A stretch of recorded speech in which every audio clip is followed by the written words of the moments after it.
30% of suffering. Much happier. Now even with this remaining 30% of suffering, another around 20% of suffering is suffering, but changeable suffering. It's suffering, but changeable suffering. That means it's suffering, but instead of sitting there complaining, lamenting, if you try to change it, you can change it. Instead of sitting there doing nothing and complaining, because they are changeable suffering, if you find the ways and means to change those suffering, you can change it. So, you can remove that 20% of suffering also. So you are now without 90% of your suffering. Go like that. So that leaves only only 10% of suffering. Now this remaining 10% of suffering are stubborn sufferings. Nothing you can do. There's nothing you can do. For example, if you are like born without one hand or something, nothing much you can do. So then how should you deal with that? You should say, go ahead with you. You should say, go ahead with you. I don't care. I have so many other things to do. So what I mean is that instead of getting bogged down with this suffering which you cannot change, instead of that, you can do all those things which you can do. You see? Because just by worrying and unhappy is not the solution. So normally I give the example, if your left hand is missing, but right hand is intact. Okay, right hand is intact. Then is it better to spend the rest of your life thinking about the missing hand? No. No. So instead of thinking about the missing hand and feel miserable and helpless, instead of that, you should appreciate. I'm lucky I have the right hand, which is the stronger hand. How many people are there who don't have both the hands? It's a reality. So you'd be happy. So therefore, that's the meaning why I say that much of the problem we have is mostly our mental creation. Almost like self-invited torture. Self-invited problem. So if you change your mental attitude, your way of thinking, your mental perspective, in accordance with the reality, in accordance with the way things are, you can be much, much happier. I give you one very concrete example before I forget. We have a lot of time, but before I forget. Like for example, if one of your family member dies, your husband, your wife, somebody dies, do you feel devastated? Feel very, very sad? Yes. Do you cry and weep? Yes. You do all those things, yeah.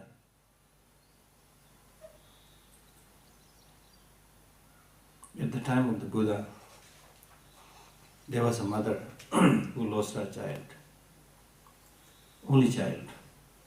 She felt very miserable, very sad, and went to the Buddha, taking the dead body of her child in her arm.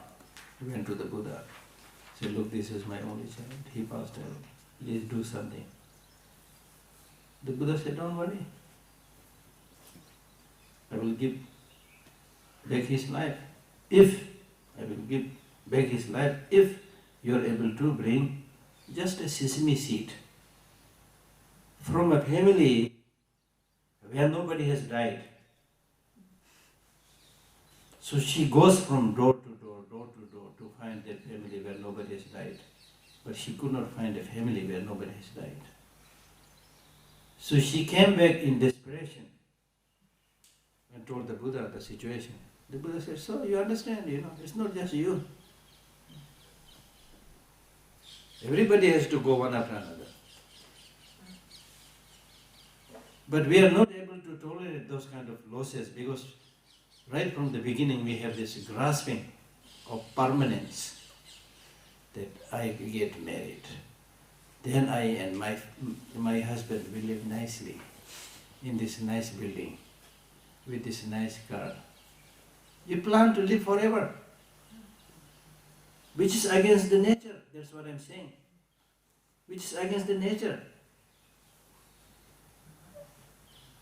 There's nobody who had survived death. There's nobody, however great they are, who is even alive today. You see? So that is called the grasping of permanence. They will always think, you may be dying tomorrow, but you will think, no, I'm not going to die today. You ask an old man of, say, 95, 96 years old, are you going to die? He will say, yes, I'm going to die. He will say, yes, I'm going to die, I'm a very old man. But are you going to die tonight? He will say, maybe not tonight. So that's called grasping. You see? Grasping. I'll give you yet another example. These are practical examples, so I thought it's important that you know this. There were 4 friends who were visiting something. Then suddenly one friend disappeared. And after a while, that one friend who disappeared also joined the rest of the 3 friends. But when this one friend, he came back extremely sad, very sad, crying and very sad. Then the 3 friends asked him, what happened? Number 1, you disappeared. Number 2, now you are coming so sad. What happened? Then he said, oh, in the garden, I met a very, very beautiful woman. And we fall in love with each other. We become very close.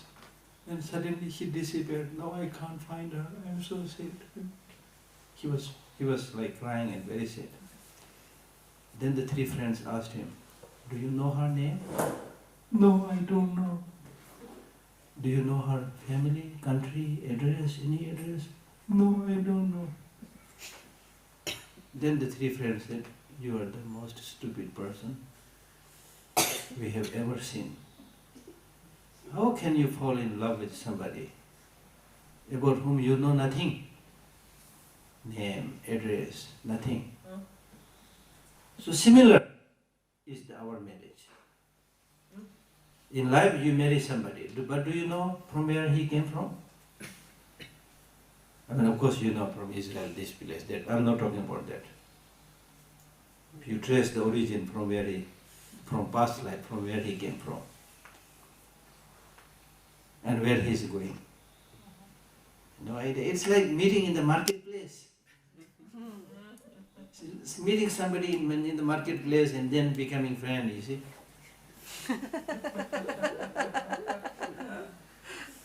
So what I'm saying is, I'm not saying that you should not love or should not have affection, things like that, but I'm saying that if you try, even as an ordinary person, if you try to develop more kind of unconditional love than the made love, show affection to somebody based on a little bit of knowledge and reasoning and understanding of the reality on many aspects, then the relationship will be more sustainable, more reliable.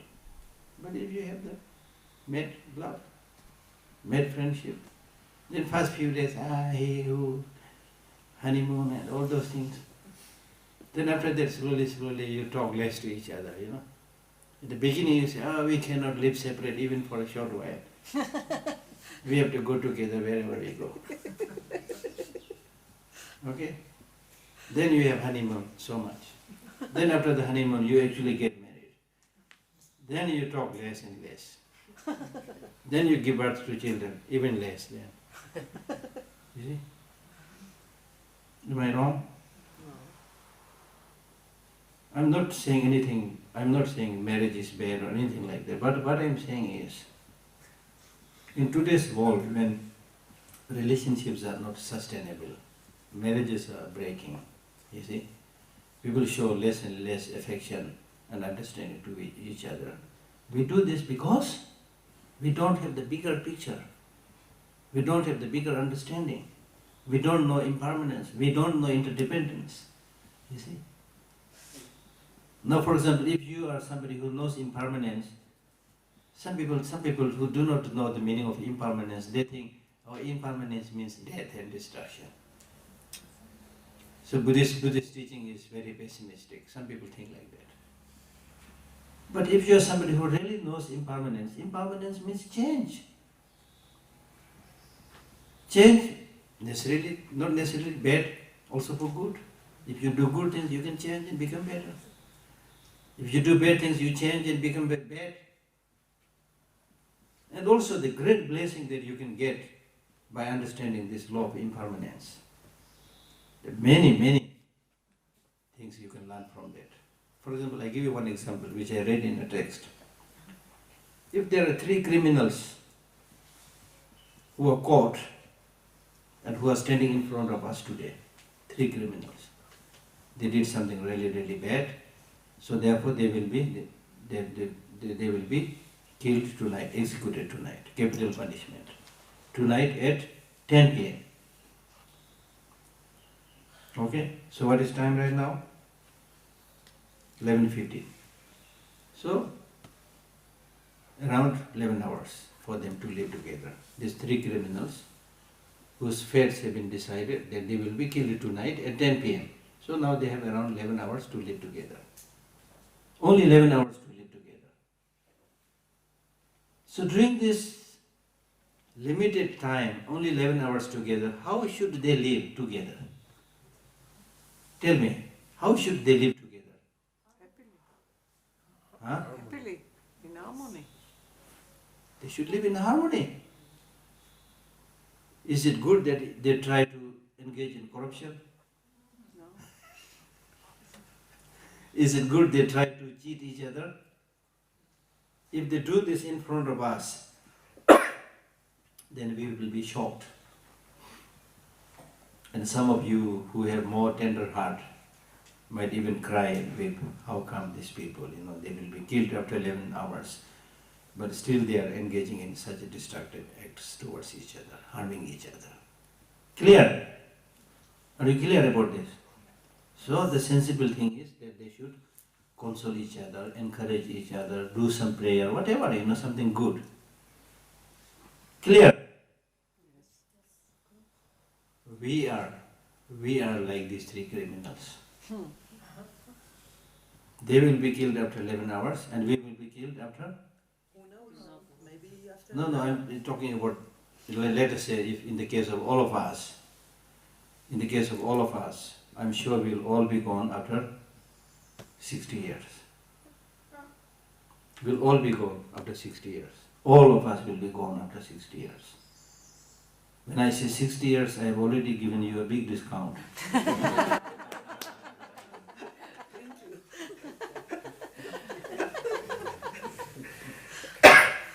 So my point is, it's such a great teaching, you see. Just as these people who have only 11 hours to live together, after that death is definite, therefore the sensible thing is that they should live harmoniously, help each other. Similarly, in our case, we have only 60 years to live after that big discount. So the sensible thing again here is to live harmoniously, to help each other, to be non-violent, to be compassionate, to be understanding. So that's why these teachings of the Buddha, based on reality, is so important for us to know. Because as I repeatedly said, that much of the suffering and problem that we have is because of ignorance. Ignorance. Misconception of the truth, misconception of the reality. So therefore, you should remember some of these points that I said, that your happiness and your suffering is in your hand. And the Buddha had in one of his sutras, he clearly said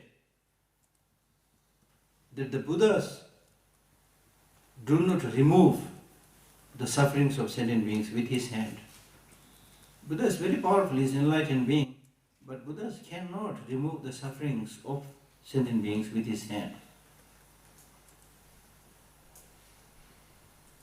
or the bad state of existence, he cannot wash with water. The Buddha also cannot transfer his knowledge into your mind, into our mind. He cannot say that, oh, you are suffering because you are ignorant, so you must replace ignorance with knowledge. I give you my knowledge and put it in your hand. He cannot do that. The only thing he can do is, he will show us the path of the reality, path of the truth. And if we follow it, we will be happier. And it's also possible to get perfect freedom. If you don't practice it,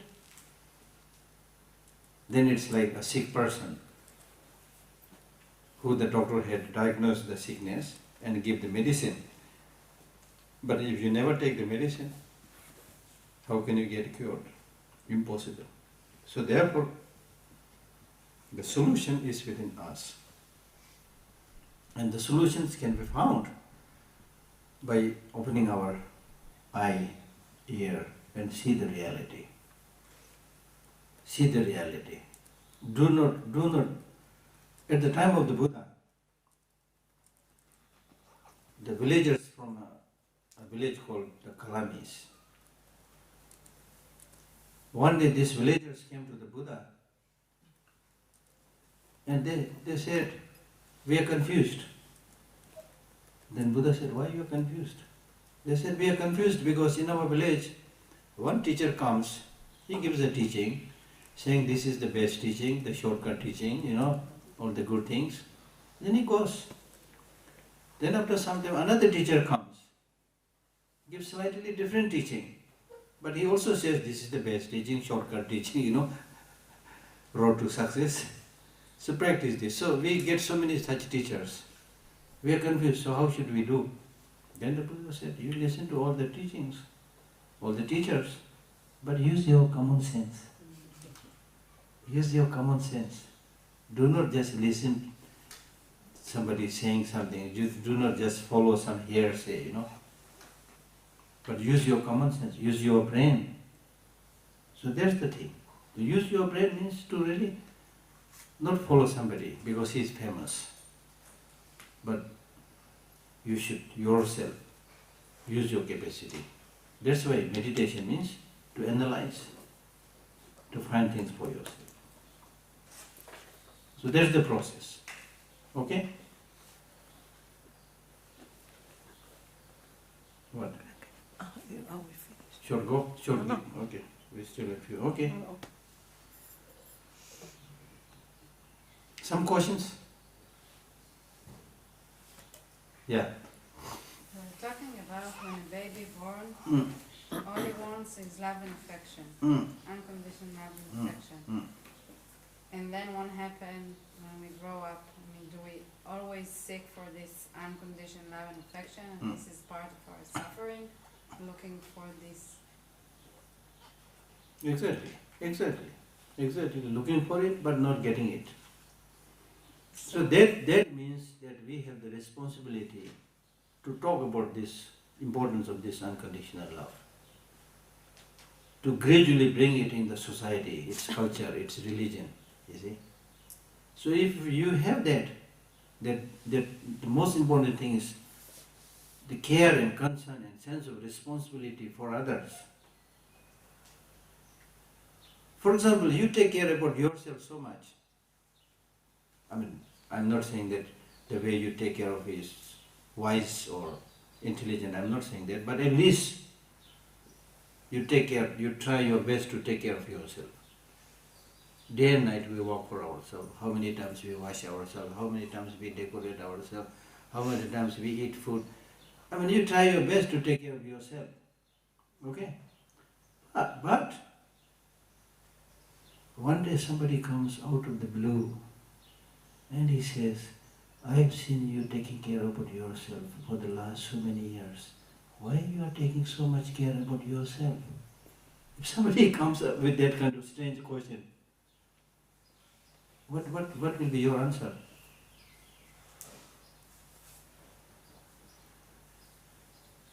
You can give different answers, but if you answer by saying, I take care about myself so much because I am a very famous professor.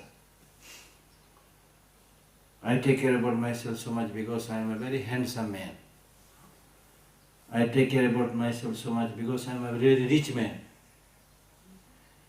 You can come with all kinds of these answers, but these are not correct answers.